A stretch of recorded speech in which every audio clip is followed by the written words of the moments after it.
Welcome to The Stacks, a podcast about books and the people who read them. I'm your host, Tracy Thomas, and today we are rounding out National Poetry Month with the Stacks Book Club episode. Hala Alyan has returned to talk about the award-winning poetry collection, The January Children, by Sudanese-American poet Safia Elhillo. The title takes its name from the generation of people born in the Sudan under British occupation who were all assigned the same January 1st birthday. Today, Hala and I dig into these poems and discuss what makes them special and also how we should be reading poetry. Make sure to listen through to the end of today's episode to hear what our May book club pick will be. And reminder, everything we talk about on each episode of The Stacks can be found in the link in the show notes. There are now two ways you can support The Stacks. One is the Stacks Pack, of course, which is over on Patreon at patreon.com/The Stacks. The other place is on Substack. I've got a brand new Substack. It's called Unstacked. Both places allow you to get bonus episodes of the show and inside access to the Stacks for only $5 a month. And they both make this show possible. And yes, you can join both. So if you want inside access to the show, a community of readers, then you should definitely head to patreon.com/The Stacks. If you're more interested in my hot takes, you want to go to tracythomas.substack.com. Again, both places make it possible for me to make this podcast. So if you love The Stacks, consider joining one of these or both of these communities. Oh, and a fun perk of the Stacks Pack on Patreon is getting a shout out on this podcast. So here you go. Here are some of our newest members of the Stacks Pack: Kyle, Miriam Dillakian, Rob Brettauer, Stephen Kellogg, Shelley Clark, Margaret Govia, Michael Lai, and Rebecca Asmo. Thank you to the entire Stacks Pack, everyone over on Unstacked, and our newest members. And now it is time for my conversation with Hala Alyan about The January Children by Safia Elhillo.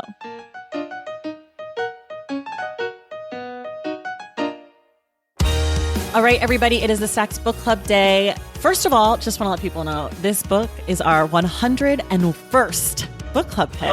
Yeah, March was our 100th book club pick. This is our 101st. I can't believe it. And the book is The January Children by Safia Elhillo. And we're joined again by Hala Alyan. Hala, welcome back to the Stacks. Hello. We're talking poetry. I told you this before. I tell everyone this. I'm bad at poetry, but I'm getting better.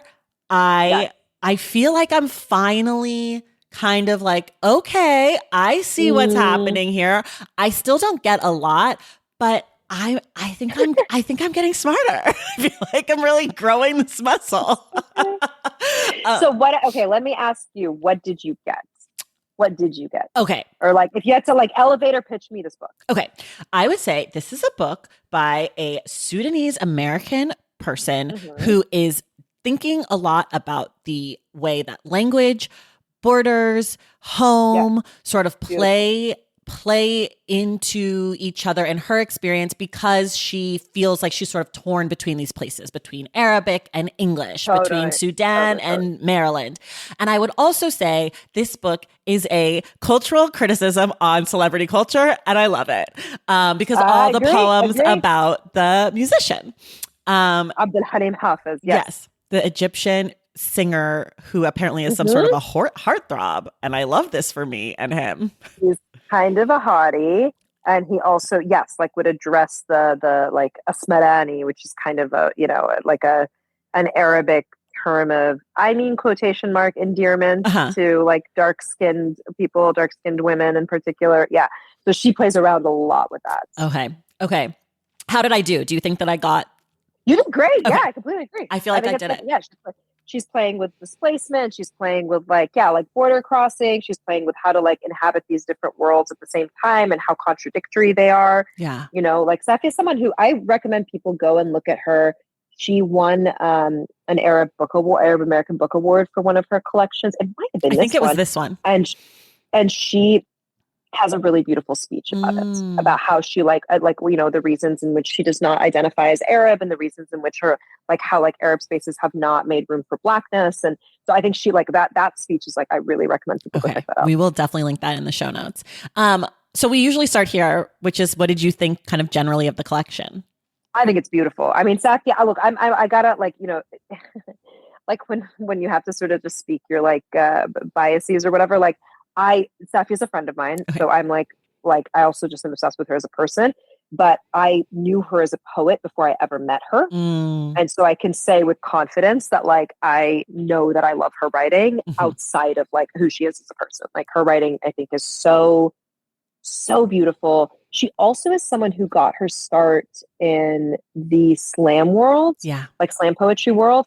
And you can tell in this really beautiful, like she does this thing where she is like a very serious capital P poet. And that's not to say slam poets aren't, but I'm just saying like she both is like someone who I think is very rigorous and conscious of like the real estate of the page and how it's used up and how, you know, like she, remember how we were talking during my episode, I was saying like, I'm not great at line breaks. I'm not great at whatever. Like I feel like she's someone who is like, put some thought in like when a sentence is going to end, you know, and where you're going to place like a dash or where you're going to place an end dash or whatever. And also is able to retain the sort of like melody and tune and like rhythm that often comes with like people who have some sort of experience with slam poetry. So it's like, it's a delightful book to read on the page. And because I've taught it in class before, it's also a really delightful book to read aloud. Yeah. So I told you this before, you know, I have a background in theater. And yes, I every time we do a poetry episode, I say this. So sorry, everyone. But I studied Shakespeare. And one of the things with Shakespeare, obviously, is the meter and reading it out loud. And the line breaks like mean something. And so every time that I approach a poetry collection, the form feels very instructive to me. And sometimes when I'm reading a poem out loud, which I often do, or at least like kind of like whispering it under my breath a little bit, I think to myself, I don't think that this writer has thought about the words on the page as instructions to the reader. And in reading this collection, I felt that Safia was thinking about that. Like the lines felt nice to read out loud. They felt like they ended in places that made sense to me. They were playing with language in ways that like felt good coming out of my mouth. Like I wasn't stumbling on words in the way that sometimes I think when people only think about their poems on the page and they're thinking of it like as a visual thing and not necessarily like an auditory thing.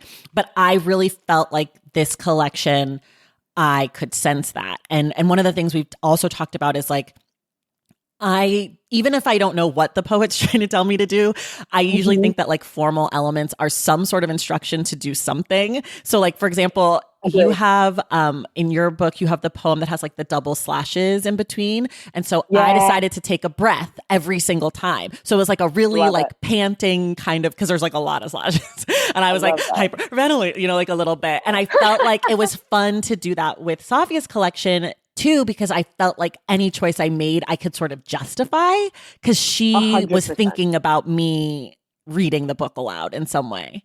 I was just going to say exactly. And to your point, that's not always the case. Yeah. You know what I mean? Like I think a lot of poets probably spend a lot of time agonizing over where to place a comma or where to place a word or what, you know, and like not so much time of like, how is it going to be read aloud and how are you going to cue the reader to do it in a way that becomes coherent. Yeah. And I guess in full disclosure, I once sat next to Safia at an event and she was lovely. Ooh. But I don't know her. And so I don't feel like the same. She's not my friend, but I did sit next to her and she was lovely. She's really a delight. And she dresses very really, cute. Kind. And she reads beautifully. She Yeah. reads in this like I think a lot of people who have done slam work will like, they come on stage and they just fucking envelop. They're like in there.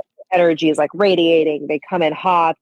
And she does this really interesting thing in performance where her voice gets so low and so melodic and so hypnotic, and she just commands the room with this like quiet power, and it's beautiful to watch. Yeah. Okay. I got to find some videos of her performing. Yeah, it's lovely. Yeah. Cause I also read some, not all of her Girls Never Die. Is that what it's called? Yes. Also an excellent book. So this was my second kind of foray into her work, which was interesting because the poems do feel really different. Like this felt really different to me. Like she was, I think part of what I liked about this collection is that because it's a debut, it did feel a little bit more accessible because I felt like maybe I could like hang with her in some places. Yes, I totally get that. Yeah. I feel like the more poets do, the harder their shit gets. I think that's right. Because they're like challenging themselves and they're going on a journey and I think that's true for most artists. Like your first thing, even if it's great, like even if you're Toni Morrison and it's The Bluest Eye, like that is not as complicated as Beloved. And It's the gonna be bluest more eye. accessible. Yeah, 100%, exactly. 100%, yeah. Let's talk about language again. Because I think, oh, wait, before we do that, did you read the foreword in this book by Kwame Dawes? Yes. What did you think about it? I thought it was very beautiful. I mean, I haven't read it in a while, but I think like it's it's one of the things that my class and I like worked on a few years ago. I think one of the things that they do is they're able to sort of really track, like a lot of the foreword is about the Abdul Halim Hafiz and like, you know, like how he functions as I think like Kwame describes it as an imaginative construct, a source of fantasy that is sensual, yes, but that is profoundly related to her sense of identity. I thought it was good. I mean, I thought it was like really like it dove pretty deeply into all the different things that she's touching upon in the poems. What did you think of it? Well, I'm not used to poetry having a foreword. And so sometimes when I read books, I don't read the foreword if it's by someone else because I feel like it's a spoiler. Like if you go back and like read forewords on like classic literature, they tell you the ending and you're just like, leave me alone. But I did read this because I thought it might give me clues. And I certainly think that it did give me clues. But I almost think it gave me too much information. I sort of think they got in my way a little bit. And I wish that perhaps it was at the end after I had time with the collection. I didn't dislike it. Like I thought it was nice, but it was also really long. There's only like 30 poems in here. It was extremely long. Yeah. Well, also so she had won a prize. So I think that's like, it was like it's like the African Poetry Book Series. So she'd won the first book prize for African poets. And so then they redid it and put it in. So I think that's why because usually, you don't like, or rather it was published because it had won a prize. I so see. Like usually there's of course there's no forward. But I think in this case, because she had won, she was like the one that was selected. Yeah. Like whoever was, I don't know if Kwame was the judge, but I'm guessing they were the judge. And so in that case, it would make sense that they were the one that got to write about it. How do you judge poetry? I mean, I've judged poetry before. Like I've done like little like judge slots. It's very, I mean, I actually, maybe this will make people feel better because if they've like submitted and not gotten stuff selected, which by the way, I have definitely submitted and not gotten stuff selected for many things. It's so dependent on what you like. Yeah.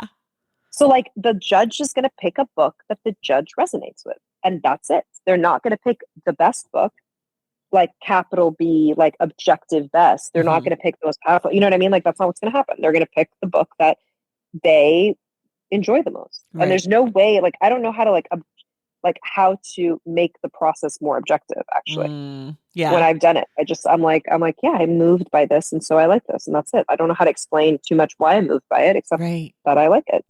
I judged a nonfiction prize for the LA Times this past year, but it was a specific category. And so it felt like there were parameters. But I think a lot of times with like poetry, it's just like best poetry collection. And I'm like, poetry's less of a genre and more of a medium. Like sort of like could be about anything. Some poems are fiction. Some poems are autobiographical. Like some poems are about a place. Some poems are about all humans on the face of the earth. Some poems are about dolphins. Like it's just like, how do you narrow it down? That's so accurate where it's like, it's kind of impossible to be able to know or to speak to exactly what it is that you're like. I mean, like, because to your point, it's going to be it's going to be like, are you moved by the content of the poem? Because someone could submit an absolutely gorgeous, kind of technically perfect or beautiful metered like series of poems. And if it's about something that you're not like, if it's about, I'll speak for myself, baseball, you know what I mean? I don't know how pulled in I'm going to be on the subject matter. Right. You give me a book about like borders and displacement and what, like kind of like this one, and I'm probably gonna be like immediately hooked in. Yeah. And I also think with poems, like, and we've talked about this before, a collection of poetry, if I like 10 poems out of a collection, I'm like, this is the best poetry collection that was ever written. It's not like a novel where I'm like, I need to like the whole thing generally. Like you could like 3 or 4 poems that really hit you and you could be like, this collection is the most important poetry collection of my life.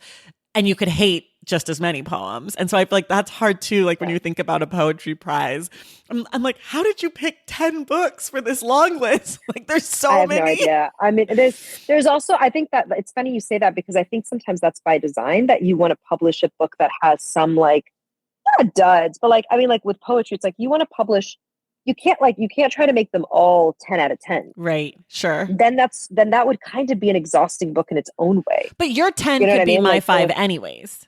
Exactly. Like one of That's the a very good duds point. you put in your poetry collection is probably my favorite poem because I'm an This is the one idiot that and you it's like like the the most most. accessible. And you're like A, B, C, D, E, F, G. And I'm like, yes, I know the alphabet. It's a banger. And you're like doing all this other shit. And I'm like, it was a haiku and like, I knew all the words. It leaves me unmoved. Yeah, Yeah. exactly. That's actually a very good point. Right. Like that you get like such a range and like what I think it's always funny to me what a poet's favorite like it's I always like to think about like what their favorite poems in their books are, you know what I mean, or the ones they believe are the best or the most accomplished, and like how often, to your point, that doesn't actually even match up with like readers. Okay, wait, now I have to know what your favorite poem is in your new collection. I'm gonna see if it's one of mine. It might be one of the interactive fiction ones. Maybe Interactive Fiction House Saints. It's actually the one that opens the book. Okay. Because that was the first one that I wrote from like of this type, and I think of this form, and I remember just feeling like a real sense of accomplishment because again it's like you're publishing like, or rather you're writing like 10 poems. Right. I think my favorite was Spoiler, the last one. I just love the last line so much. Spoiler. I forgot about Spoiler. I also like Spoiler. The last line, so good. And I liked Bore on 58. Bore is also, But these are very straightforward poems. These are just like, here are lines. Well, you like the narrative ones, right? I Like do. you like the ones that are telling the story. Mm-hmm. Yeah. Like not like they're not too like obfuscating what's happening. Yeah. And then I think I stopped writing down all the ghazals that I liked because I liked them so much. I have really enjoyed the ghazals. I've enjoyed like writing them and I enjoy reading them. And I like form. Form is so interesting. Like I like when poets have to be even more put in a box than just like a few words. Like I really like to see what happens. I'm like, oh, you got to use this word a bunch. How are you going to use it? Back to Safia's book. So you mentioned this, I think on the first episode, about how you can speak Arabic, but you write and read at like a second grader's level. Yes. And one of the things, and also, I guess we had previously also Sudanese, Elamin Abdul Mahmoud. When he came on, he talks about that also in his memoir about like being able to speak, but not being able to read or write like at an adult level. Right. And I think Safia is really getting at that same thing here. 100%.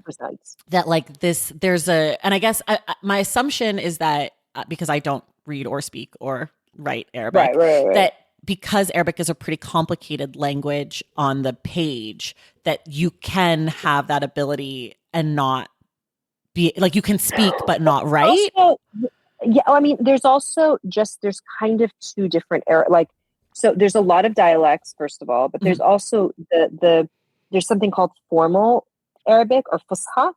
And that Arabic is the one that's kind of the standardized Arabic. That's the Arabic that all Arabic speaking countries use for like newspapers or news reports or whatever, or like, education or whatnot. And that Arabic is virtually unrecognizable from spoken Arabic in like, for me, like it was like Levantine Arabic. So the Arabic that's spoken in like Lebanon and Palestine and Syria, like that's the Arabic that I speak. Like, it's not like completely unrecognizable, but like a lot of the words are different. So like words for, like commonplace items are different, or the way that you structure a sentence is different. So it's like not just that you would need to know the alphabet. I know the alphabet. I can like sound out a word, but it's like even once you sound it out, that word might mean something completely different than what you usually associate with that thing. And that's like what she talks about in her poem Vocabulary, where it's like the Arabic word for hawa means wind. The Arabic word for hawa means love. And so she's talking about, you left me holding wind in my hands, or you left me holding love in my hands. And so that there's like, I mean, that stuff is. Yeah, like different words can mean so many different things. Yeah, there's and I think like Arabic is also such an incredibly poetic, like just, I'm trying to find that one because it's also on page just 2. Hawa. And so if you look at the Arabic word next to it, like the Arabic writing, do you see how it's just slightly different? Slightly different. Hawa. Yeah, like it's like they use like slightly different things and then they mean completely different.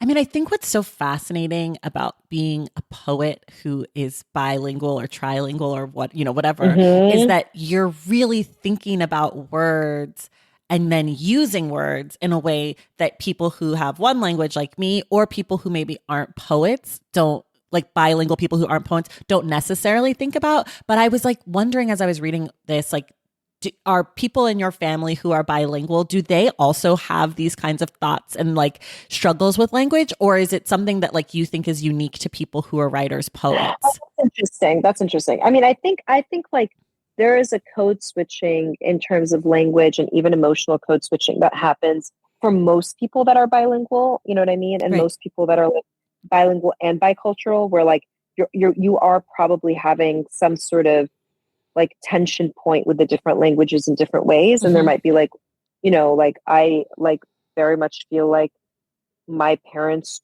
like daughter when I speak Arabic. So I think you don't need to necessarily be a poet, but I do think there's something.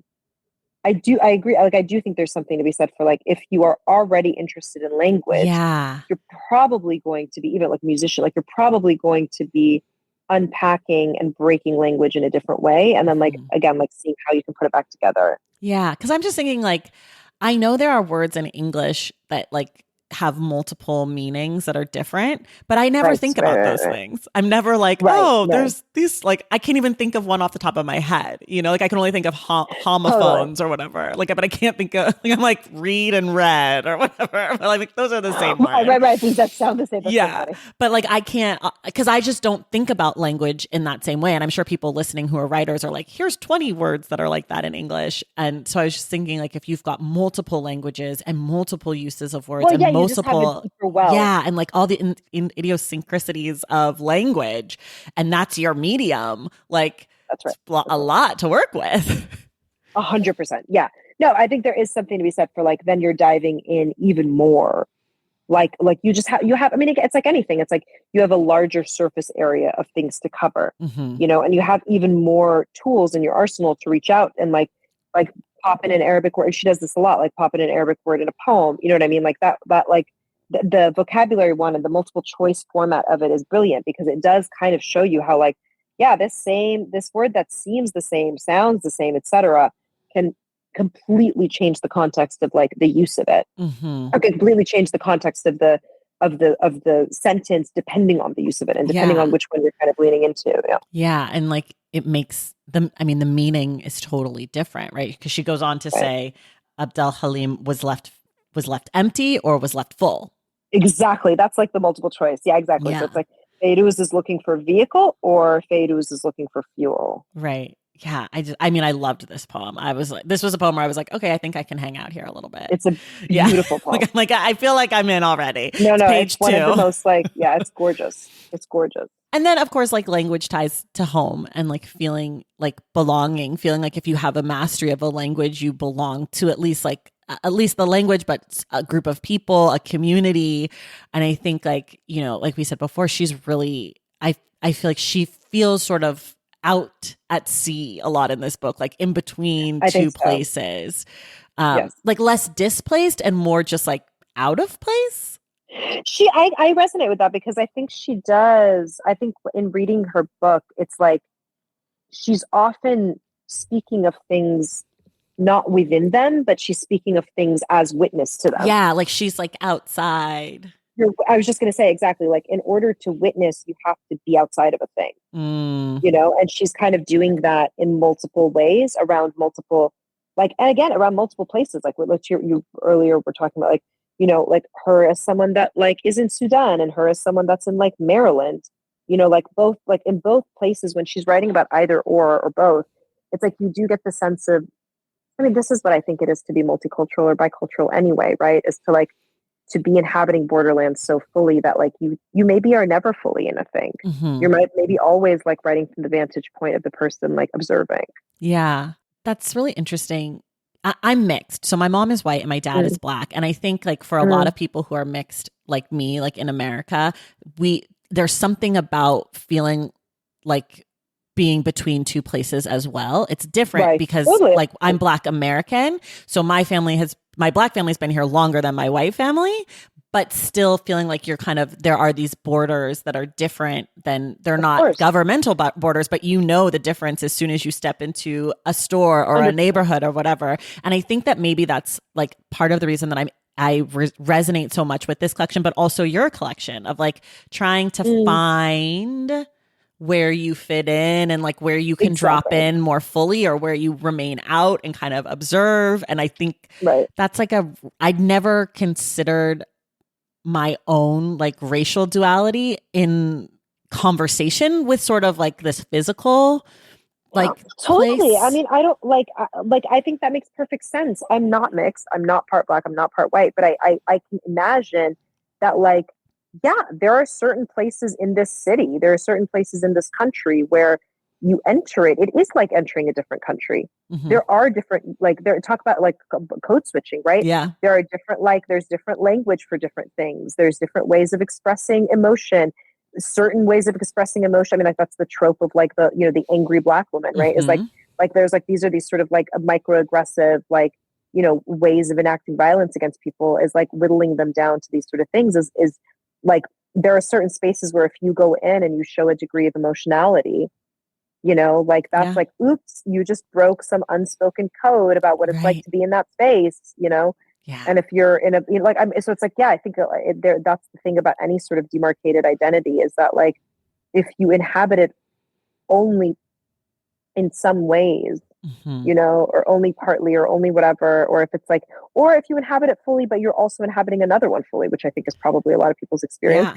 and like, you are going to move through it in a very different way. Yeah. I think it's so interesting. I have never thought about my own like mixedness in relationship to people who like are immigrants or like come from another place to America and feel like that pull. But for some, I think like just this conversation and these collections and reading them sort of back to back and thinking about them, that's something that came up for me for the first time of like, you know, and I think maybe like, again, totally different experience, but also something you could pull from is like people who are queer and like are kind of like, it's all the same sort of code switching, trying to figure out where you fit and don't fit, but it's among different kinds of communities for different reasons. But I do think like, and I think it's just like probably a really human feeling too, regardless of identity, of like feeling pulled between two things in its most broad, basic sense. I think that's right. You know, not to like be like, this is universal, because that's not what this is at all. But I do think that like pull. Yeah. And also I think what is universal is that I mean, she writes this in one of her early poems. I'm going to try to find there's a line that's really beautiful. Oh yes. It's the first poem. At the very end, a woman died and everything wants a home. Like everything wants a home. You know what I mean? Like everyone, like, even if not everybody knows what it is to code switch, or like what it is to move through neighborhoods or move through cities or whatever, like everybody knows what it is to want to belong and to be safe and to feel like like you are in a place that is yours, you know, that calls to you, that you belong to. Like I think that is maybe the most human thing in the world. It's probably the most animalistic thing in the world. Yeah. You know, like that's what we all are seeking, and that's what we all want with each other, with places, with et cetera. So like, yeah, I think on that level, I think there is a universality to it. Yeah. Okay, let's take a quick break and we'll be right back. Valentine's Day is upon us, and I've got love on the brain. Love for books, duh, of course. Hello. Did you forget what podcast you're listening to? I love bringing you all great reads, exclusive author interviews, and behind the scenes book gossip. But I can only do that with your support over on Patreon and Substack. Our Stacks Patreon community, also known as the Stacks Pack, is where you can go for book club meetups, a private, very active Discord, and a year-long mega reading challenge to help you achieve all your reading goals. Plus, you also get that monthly bonus episode. Now, over on the Substack, you can subscribe to my newsletter, Unstacked, where I keep the book conversations going. I also give you a healthy dose of sports and pop culture, definitely some hot takes happening over there. And again, that bonus episode. If you don't have a few dollars to spare, don't worry. There are free options on the Substack and the Patreon to get you a little extra Stacks magic. Making this podcast is a total team effort, and by supporting my Patreon and my Substack, you allow me to support my amazing team that makes the show possible every single week. So if you or your friends are looking to meet other book lovers and support this indie podcast, come hang out with me on Patreon Substack, or both. I would love to have you. And since we're talking about love, you can gift subscriptions to the Patreon and the Substack for that special reader in your life. For the Stacks Pack, head to patreon.com/thestacks. And for the newsletter, head to traceythomas.substack.com. And also, there are links to both in the show notes. Okay, see you in the Stacks. Okay, I want to talk about the musician. Abdul Halim Hafiz. Yes, you say it much better than me. Did you know who he was before you read this collection? Yeah. He's like an Egyptian. He's like a famous Egyptian. So I had never heard of him, and I put the music on immediately as I was reading the collection because I just wanted to get the vibe. I was really into it. I liked it. Yeah. I listened to a live recording. The crowd was so in. I was like, wait, I'm into this. Yes. I love watching old Arabic recordings of like live music. It's amazing. Yeah. And I mean, for me, these poems were my favorite part of the collection because I love celebrity worship culture. I mean, I live in LA. Like, I love this idea. Because I grew up, my dad was much older, like I had an old dad, and he always was having us listen to like old school music. And so I also related to her like having this crush on this man who was dead like 10 years before she was ever born. I don't even know if it was an actual crush, but like this idea of being obsessed. But yeah, the way you kind of love. Yeah, it was a sort of love. It kind of reminded me of like this do you know the Al Green story where his like wife threw grits at him? It's a very famous story. What? No. He was like a monster of a husband and she threw hot grits at him. But it was like, or also like Marvin Gaye's story where like his father killed him very tragically, very tragic story. But like still these like lores around like the mythology around a person. Yes. Around the person from our parents' generation. That's right. Like that you become obsessed with the things that your parents play. And because like they're exposing you to it all the time. And you pick up these little things and you're like, maybe I'm sort of in love with Marvin Gaye. Like his voice is beautiful. Like, and he has this tragic story and people loved him. And his version of the national anthem is like that version of the national anthem. I hate the national anthem, but his all-star national anthem is like one of my favorite songs of all time. Can I tell you, I've never heard it. Oh, he did it for the NBA All-Star game in like 1981, maybe. I'm going to make a note of this. It's really good. I will link to it in the show notes. It starts off you're like a little bit like what's going on, but by the end, he like hits it and the crowd starts clapping. Like it's really? and the national anthem America's national anthem is truly a dud of a song. Like I am not in, like this is not my personality, but this is one of my favorite songs of all time. It's the only on 4th of July, a holiday that I love because I love hot dogs. I do nothing Americana except for listen to that song and eat hot dogs. Like that's it for me. But it is the one time I feel like I'm like, I want to wave a flag. Like, I love the image of you just being like, this is what this country is to be. Yes, it's hot dogs in this one Marvin Gaye version of like, that's hilarious. Yeah. But so I could totally relate to her, like, and I don't know, she just, in the poem, maybe you can explain what's going on, but it feels like she feels really young in the poems. Like it feels like it's from a younger voice, almost like a child. Like you can feel the child's longing. Right. I mean, I think she is sort of like, I think she probably actually was quite young when she was writing these poems because this was a while ago. And I think she started working and publishing pretty young.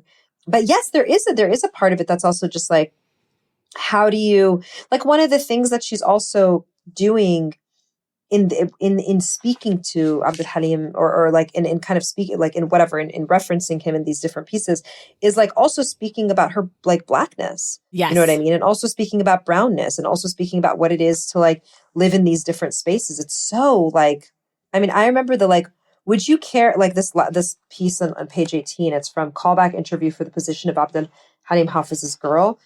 And it goes, would you care to address the treatment of Nubians in Egypt and in the Arab world at large? Look, black as I am, I still feel like the girl from the song. I mean, I remember walking through Cairo, Khan and Khalili, you know, the big bazaar.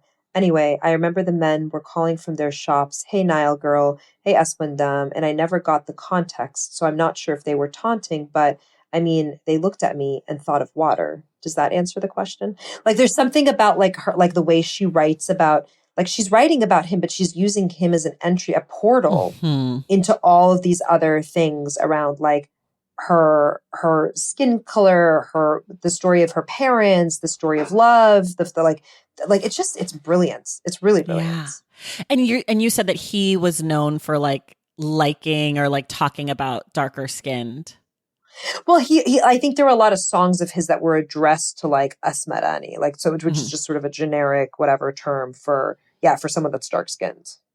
Interesting. And she does talk a lot about like also being Black, but like maybe not being Black. Like she has that again duality between the two, like not being Black, but being Black, but not in the same way as like other people. Like there's like she's also navigating, I think, also like Arabness versus Africanness, and like the ways that overlaps, and the ways that like the verses is really something that's put upon like the positioning of those two things as being different than each other is something that's like placed upon that dichotomy from something outside of her. She's not doing it. She's just like kind of like, dealing with the fallout of the fact that that's happening. And like trying to figure out where she fits in between. Exactly. Yeah.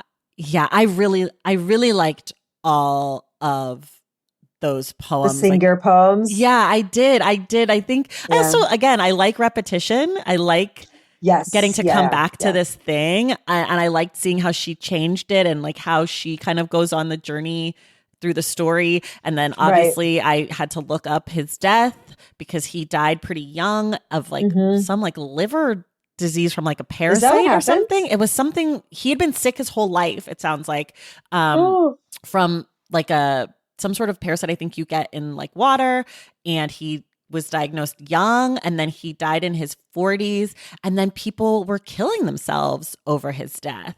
Yeah, it was really, he was like, I mean, it's like the sort of, I mean, talk about celebrity worship, it's like the Elvis or the whatever. Yeah, it was really profoundly. Yeah, and that I think was in like 77, maybe I think was the year. I did look it up, but now I can't remember. But so I would like, again. When he died. I think he was 47 or 48, and he died in the 70s. God, he was young. Yeah, he was young. It's funny when you like look back at pictures though, because everybody like in the 70s looks like way older than like it's now. So funny. I know. I'm always like, wait, you look like 60, but I think that's just like the look. Like ladies, like women, their hair is like also, old I was just gonna say the bouffant, like the hair, and like the big glasses and stuff. That's right. But I guess we should go there. She talks about love and romance, and then like gender roles and like obligation to gender. There's the poem about the last night that like Marvin Gaye plays. Speaking of Marvin Gaye. Yes. The last time Marvin Gaye was heard in the Sudan. And she's like refers to her mom as my mother, my not yet mother, and then her father as before he is my father, which I loved. Yes. My not yet mother. Yeah. And then she ends it with, through the final notes of the song, and tonight my parents do not meet, which I also love. Just like I love a twist ending of a poem, right? You think it's going to be like they kiss. You think they're going to I was just going to say, you think they're going to come together. Yeah. This is how her parents meet. This is the beginning of her story. She's like, nope, but tonight they don't meet. There's a lot of like the mythologizing of the family. You know what I mean? Like, I think there's a lot of that of like, there's a lot of poems that touch upon. Exactly. Like there's a lot where there's the grandmother, the parents, the story of the father, like leaving, that like it's just it's so, oh man. And there's a poem, the poem about her grandmother called Bride Price, where she talks about married off at 17. I love that one. Yes. Married off at 17 to a man who saw her in a photograph. My grandmother, hair heavier than night, cream-colored girl, spilled from her mother's lap. Thinks I'm taking too long. And then this is the line where I was like, oh, we're talking about like gender and all this stuff, where she says, we outlive our beauty. It is currency we trade with men for their names, for a house, for someone to belong to. Beautiful. So good. So good. So good. I feel like what I also like about this poetry collection, again, it's because A, I think I understand some of it, but B, I don't feel like she's trying to do more than is necessary. Sometimes I feel like poets, I get caught up because I'm like, they're doing too much. And I feel like you can just say, somewhere to belong to. And I'm like, I'm with you, girl. And that's it. And we got it. I mean, my favorite is one of my favorites is Self-Portrait with Yellow Dress. Can I read it? Yeah. What page is it on? I like to read along. It's on 29. Okay. Okay. Self-portrait with yellow dress. And sometimes we do not die. We are born to a body dressed in black and do not wear it to a funeral. We live forever. Our mouths open and a song falls out thick with the saxophone syrup, and all our dead in the ground make the land ours, and all our missing fathers make us everything's child. Today I am not dressed for a funeral. I wear the yellow dress and laugh with all my teeth, and my lost ones are not lost to me. They live in the wind that gathers my skirt. Today this is my country. I say their names, and all the holes left behind, shaped like black girls and black boys, are lit up by hundreds of faraway stars. Today I woke up and was not dead, and tomorrow might be different, but tomorrow does not yet exist. So I hold my mother's hand and kiss the brown valley between each knuckle. My brother opens his mouth to laugh, and the light pours in through the gap in his teeth. I press my body to a man that I find beautiful and sway to a song that knows us. I live forever with my feet in my grandmother's lap. I live forever by the water with the sun spilled over me. Remember me this way. And when they come for me, play the song I love into the space I leave behind. Why do you love that one? It's so musical. I love how you have there's something about like when writers, you know how you're saying earlier, it's like my dashes sort of told you where to take a breath. Mm-hmm. I love how you kind of don't know where to take a breath in this one. Like you could go by the line breaks, or you could, but that doesn't always work, right? So it's like, and all are dead in the ground make the land ours. No, you're going to say, and all the dead in the ground make the land ours, and all our missing fathers, and all, but yeah, it's just the movement of it and how like it just swoops into the most granular details and then swoops back out into this like beautiful, like I love it. Yeah. We went back and forth a bunch to pick a poetry collection to do. And you sent over so many titles, and I was like nervous that I wasn't going to understand anything that you sent because some of them seemed really hard. One of them was about nature, and I was like, I can't do nature because I'm not a nature girly. Funny. Yeah. I was like, I gotta, and so do you know Nate Marshall and Jose Olivares? Yes.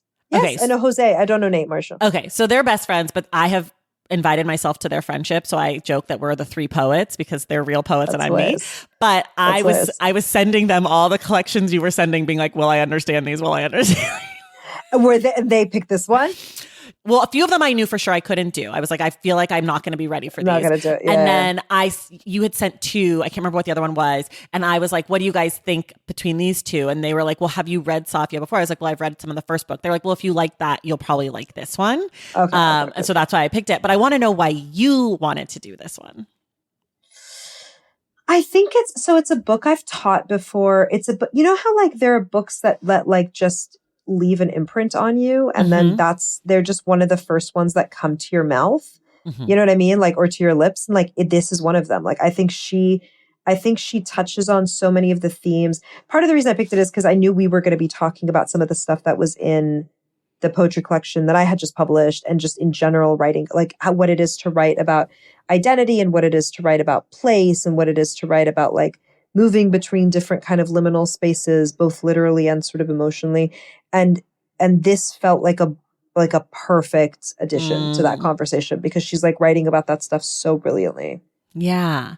I think like something that I think, in this moment in 2024 that, cannot be ignored is like this conversation around Palestine and what's going on there and the genocide, and also like the ways in which the Sudan has been sort of like is going 100%. Through similar things and has been erased, and like not, or totally. People, are throwing it in as an afterthought. Absolutely. And so for me, I think, I don't know, there's no point there, but that is something that like I was thinking about a lot as I was reading both of these collections, right? Yep, like in totally. Conversation and the ways that like being from a place that is auditioning for empathy, as you might say, totally. impacts the way that the artist writes, 100%. 100%. Yeah. And like the urgency of writing about that place, you know what I mean? And like getting eyes on a place and keeping eyes on a place. Like what's happening in the Sudan is like, it is barely getting any airtime. And to your point, it's often tacked on as an afterthought, Yeah. And Safia actually is a really good example of somebody who's such an excellent ally and who really models what it's like to be able to speak to the causes that are sort of like near and dear in that, like, this is a place where she's from or her family's from, but also like never forget that it's all intersectional. You know what I mean? So when you're speaking about the Sudan, you're speaking about Palestine, you're speaking about these other places, like that it's all really one thing, and that what we have to do is be consistent in our like just discourse around these different causes. Yeah. A few weeks ago on the show, we did this book called The Unclaimed, which was about dead bodies that are unclaimed in the United States, in Los Angeles. But it's two sociologists, and one of the guys, his work is about the hierarchy of death and how like some deaths are like Princess Diana, right? Everybody cares, everybody cries, it's in the media, versus, there are people who are unhoused who die and nobody thinks of them at all. And and I asked him a little bit, I was like, does this also apply to like groups of deaths, like wars, right? Like the ways that we think about whose deaths are valuable politically, right? And he was like, absolutely. He was like, yes, definitely. And I'd never really thought about that, but now I can't think about the news of what's going on in Gaza or the Sudan or the Ukraine or whatever and think about who does get the attention and why. And how do we write about their deaths? How do we write about it? And how do we feel about it as the consumers of this writing? That's right. How do we feel implicated? Do we feel like we're the good guys because we feel badly for these people? Exactly. And is it just like the perfect victim? Is it one of those things where it's like, the correct victim is one that can be pitied? You know what I mean? Like versus one, like, I think there's a lot of stuff around that. And I think also just around like, how do we speak of like, do people die or are they killed? Yeah. You know what I mean? Are they young people or are they children? Like there's really like, I mean, this is a lot of stuff is being done around this and research is being done around like headlines and how people are spoken of when they belong to different groups and how that contributes to dehumanization. Yeah. I mean, and like kind of to the beginning of this conversation, it is sort of like a journalistic poetry, right? What word are we choosing to use? And I sometimes catch myself using a word that is less accurate because I'm trying to like vary up my vocabulary, sometimes I'll be like, oh, like so-and-so was killed, like JFK was killed, or like JFK died. And I'm like, well, I actually mean he was assassinated. Yeah, but like sometimes you just like use the word that comes easier as a person, but like, and so you don't notice it when someone else does it necessarily. And you don't notice it when like a massive entity that like a publishing entity does like it. The New York Times does it. Like that sort of thing is actually very mindful. Like that's being done like with intent, Right. But we forgive those things sometimes, I think, because we're like, oh, well, I would make that mistake. And it's like, right, but I'm not the New York Times. Like, I'm Tracy, and I'm just like trying to talk about JFK for a long time. And I just said assassinated 3 times in a row. And my English teacher would be like, you're using the same word. I'm trying to vary the vocab. But I do think about like all, like another thing that, speaking about like the perfect victim, yes, or like the one who deserves most empathy. A friend of mine, she just visited LA and bought this book about Latasha Harlins. And that's one of my personal obsessions. And she was the young girl who was killed by a Korean shop owner that predates the Rodney King riots, but was one of the things that was like very pivotal in LA to escalate to that point. But a lot of people don't remember that story. And I was saying to her, what's so interesting is that Latasha Harlins really was the perfect victim. She was like a teenage girl and she was paying for her juice and the woman thought she was stealing it and she pulled out a gun and she shot and killed her. And I was thinking about all the ways that like Black women are the perfect victim, like Breonna Taylor, and they still don't get the attention that I mean, and I'm saying perfect victim, all this in air quotes, but like a non-perfect victim like George Floyd, who does get the attention, even though he's like a less sympathetic person, like that it doesn't always follow the narrative narrative that we're taught, the rules that we're told, like she was an EMT, they went into her house, she was asleep, she should be a more perfect victim. That is exactly, there could not be more of a victim. Yeah. By definition of victim. Yeah. And so I think all of these things, I mean, that's why I love reading. It's like all of these separate things that I think about coming together, like through these poetry and coming collections. to life. Exactly. Yeah. No, I think that Safia does that. I mean, she's doing that around, again, blackness and brownness, and she's doing it around America, and she's doing it around Sudan, and she's doing it around like intergenerational, like all the things we carry intergenerationally, the things we lose, the things we inherit, the things that we basically like pass down to one another. I mean, it's really like remarkable actually what she's doing. Yeah, I think so. And I feel like I got a lot of this collection, but I also felt like I was working too. Like it didn't feel easy. You know, like I felt like I had to think and like pay attention, but also that it was within my grasp. Right? It feels accessible actually. Yeah. Because she's also just a story. I mean, she's such a good storyteller. So a lot of the poems are her, like, yes, she plays around with like no punctuation. And so you maybe have to like kind of like reread a few lines every now and then. But a lot of them are like relatively straightforward, like just like narratives and sort of like family mythologies that are being told. Yeah. Okay. We almost are out of time, but before we get out of here, we always talk about the title and the cover. What do you think of the cover? What do you think of the title? We didn't really talk about what the January Children are, but for folks who haven't read the book yet, it's a generation of Sudanese men who were lined up by their lovely colonizers. Shout out to the colonizers for doing it wrong every single time, and by height. And they were given ages based on their height, and everyone's birthday was assigned as January 1st. And then the year depended on your height. So this generation of Sudanese people was known as the January Children. That's right. So what did you think of the title and the cover? I think the title was wonderful. I think it helped frame something. Like it helped frame, like it immediately it's like not a fact that I knew. So immediately it like I learned something, and it helped frame that the book was always going to be like, you know, that it was going to be held up by the history and the narratives around Sudan and how this poet like intersected with them. And I actually love the cover. I don't know who the artist is. I do. So I looked it up. They're on the back. Their name is Dar Al-Naim. And they are a Sudanese artist. Their Instagram is fantastic. I will link to it in the show notes. Oh, really? Yeah. Their art has changed a lot since this. Like, cool. They were doing like a lot of like black and white brush strokes more recently. But I got to like, I was scrolling through and seeing like some of the older stuff, and then it was really cool to find them. And they seem to be young-ish, like maybe in their 30s or 40s. Amazing. Yeah. So I do really like this cover. It's very striking. Yeah. What I don't like about the cover actually is just the heading that's like African American Poetry Book Series. And like, I don't like the yellow block at the top, but I do love the art. Right. The art is beautiful. And I do love the cover. I mean, the title, I think it's super evocative. As soon as you understand what it means, you're like, oh, this is juicy.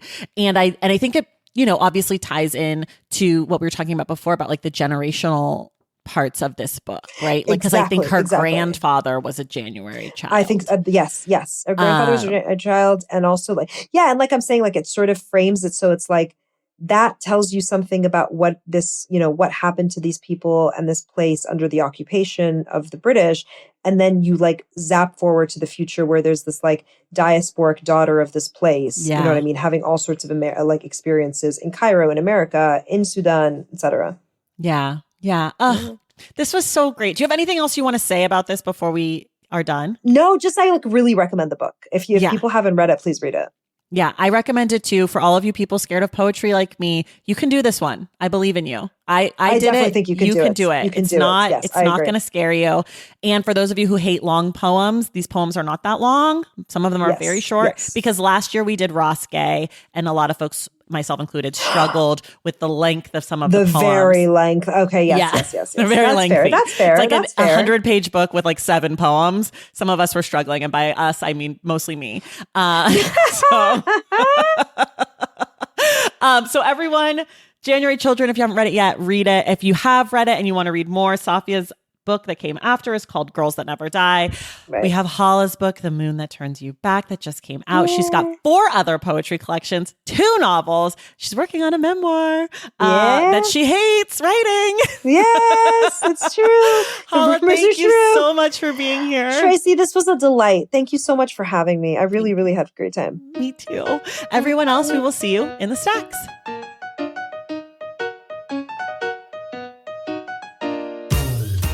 All right, y'all. Thank you so much for listening. And thank you again to Hala Alyan for joining the show. I'd also like to say a huge thank you to Nina Leopold for helping to make this conversation possible. And now our announcement of our May book club pick is No Name in the Street by the one and only James Baldwin. 2024 marks James Baldwin's centennial year, and we want to commemorate that by reading one of his books. And for this one, we've picked a memoir about his childhood in Harlem and the subsequent experiences throughout the country. You will have to listen on May 1st to find out who our guest will be for our May 29th book club episode. If you love the show and want inside access to it, head to patreon.com/The Stacks and join the Stacks Pack. Make sure you're subscribed to The Stacks wherever you listen to your podcasts. And if you're listening through Apple Podcasts or Spotify, be sure to leave us a rating and a review. For more from The Stacks, follow us on social media at The Stacks Pod on Instagram, Threads, and TikTok, and at The Stacks Pod _ on Twitter. And check out our website, thestackspodcast.com. This episode of The Stacks was edited by Christian Duenas with production assistance from Lauren Tyree. Our graphic designer is Robin McCrite, and our theme music is from Tigirigis. The Stacks is created and produced by me, Tracy Thomas.